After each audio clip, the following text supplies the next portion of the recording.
ಬೆಳಗಾವಿಯಲ್ಲಿ by election ಮುಕ್ತಾಯವಾದ ಬಳಿಕ ಕೈಪಾಳ್ಯದಲ್ಲಿ cabinet ಕಸರತ್ತು ಜೋರಾಗಿದೆ. ಈ ಬೆನ್ನಲ್ಲೇ ಕಾಂಗ್ರೆಸ್ ನಾಯಕರು ಹೈಕಮಾಂಡ್ ಸುತ್ತ ಗಿರ್ಕಿ ಹೊಡೆದಿದ್ದಾರೆ.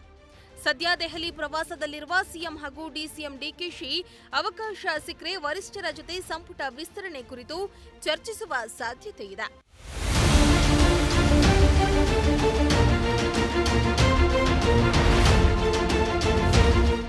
ಇನ್ನು ಸಂಪುಟ ಪುನರ್ರಚನೆ ವಿಚಾರ ಚರ್ಚೆ ಆಗುವುದು ಬೆಳಗಾವಿ ಅಧಿವೇಶನದ ನಂತರವೇ ಆರಂಭವಾಗುವ ಸಾಧ್ಯತೆ ಇದೆ. ಆದರೆ ಕೆಪಿಸಿ ಅಧ್ಯಕ್ಷರ ಬದಲಾವಣೆ ವಿಚಾರ ಸದ್ಯಕ್ಕೆ ಯಾವ ಹಂತದಲ್ಲಿಯೂ ಚರ್ಚೆ ಆರಂಭವಾಗಿಲ್ಲ. ಅಲ್ಲದೆ ಅಧಿವೇಶನದ ಬಳಿಕವೂ ಸಂಪುಟ ಚರ್ಚೆ ನಡೆಯುವ ಸಾಧ್ಯತೆ ಕಡಿಮೆ ಇದೆ ಎಂದು ಹೇಳಲಾಗುತ್ತೆ.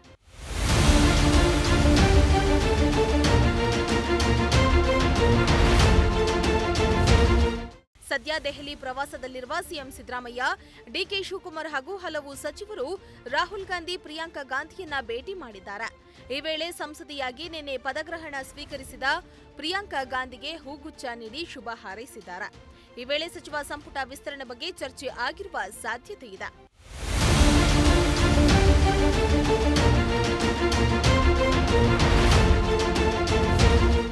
ಇನ್ನು ಸಚಿವ ಸಂಪುಟ ವಿಸ್ತರಣೆ ಬಗ್ಗೆ ದೆಹಲಿಯಲ್ಲಿ ಪ್ರತಿಕ್ರಿಯೆ ನೀಡಿರುವ ಸಿಎಂ ಸಚಿವ ಸಂಪುಟ ಆಗುತ್ತೆ, ಆದ್ರೆ ಈಗಲೇ ಅಂತ ಹೇಳಲು ಆಗಲ್ಲ. ಸಚಿವ ಸಂಪುಟ ಟಾಪಿಕ್ನ ಕ್ರಿಯೇಟ್ ಮಾಡಿರೋದು ಮಾಧ್ಯಮದವರು ಎಂದ್ರು. ಅಲ್ಲದೆ ಸಚಿವ ಸ್ಥಾನಕ್ಕೆ ರಾಜೀನಾಮೆ ನೀಡಿರುವ ಬಿ ನಾಗೇಂದ್ರ ಅವರನ್ನ ಮತ್ತೆ ಸಂಪುಟಕ್ಕೆ ಸೇರಿಸಿಕೊಳ್ಳಬಹುದು ಎಂದು ಸಿಎಂ ಹೇಳಿದ್ರು. ರಾಹುಲ್ ಗಾಂಧಿ ಅವ್ರಿಗೂ ಹೇಳಿದ್ದೀನಿ, ಸುರ್ಜೇವಾಲಾ ಅವ್ರಿಗೂ ಹೇಳಿದ್ದೀನಿ, ಸುರ್ಜೇವಾಲಾ ಅವ್ರನ್ನು ಇನ್ವೈಟ್ ಮಾಡಿದ್ದೀನಿ, ಪ್ರದೇಶ ಕಾಂಗ್ರೆಸ್ ಸಮಿತಿ ಅಧ್ಯಕ್ಷರನ್ನು ಇನ್ವೈಟ್ ಮಾಡಿದ್ದೀವಿ.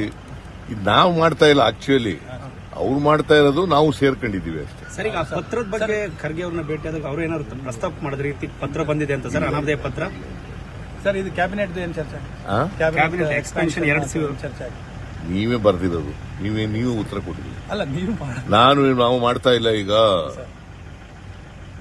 ನೀವೇ ಬರ್ಕೊಂಡಿರೋದಲ್ವಾ, ಸಂಭಾವನೀಯ ಅಂತ ಬರ್ಕೊಂಡಿದ್ದೀವಿ. ನೀವು ಉತ್ತರ ಕೊಟ್ಟಿದ್ದೀರಿ. ನಿಮ್ಗೆ ಎಲ್ಲಿ ಸಿಕ್ತು ಗೊತ್ತಿಲ್ಲ ನನಗೆ. ನ್ಯೂಸ್ ಎಲ್ಲಿ ಸಿಕ್ತು ನಿಮ್ಗೆ? ನಾಗೇಂದ್ರ ಅವ್ರನ್ನೇನೋ ಒಬ್ಬರನ್ನಾದ್ರೂ ತಗೊಳ್ತಾರೆ ಅನ್ಸಿದ್ವಿ ಸರ್. ತಕತೀವಿ, ಬಟ್ ನಾಟ್ ಇಮಿಡಿಯೇಟ್ಲಿ. ಒಟ್ನಲ್ಲಿ ಬೆಳಗಾವಿ ಸಮಾವೇಶದ ಬಳಿಕ ಸಂಪುಟ ವಿಸ್ತರಣೆ ಆಗುವ ಸಾಧ್ಯತೆ ಹೆಚ್ಚಿದ್ದು ಕಾದ್ ನೋಡಬೇಕಾಗಿದೆ. Bureau report, Prajashakti TV, Tumakuru.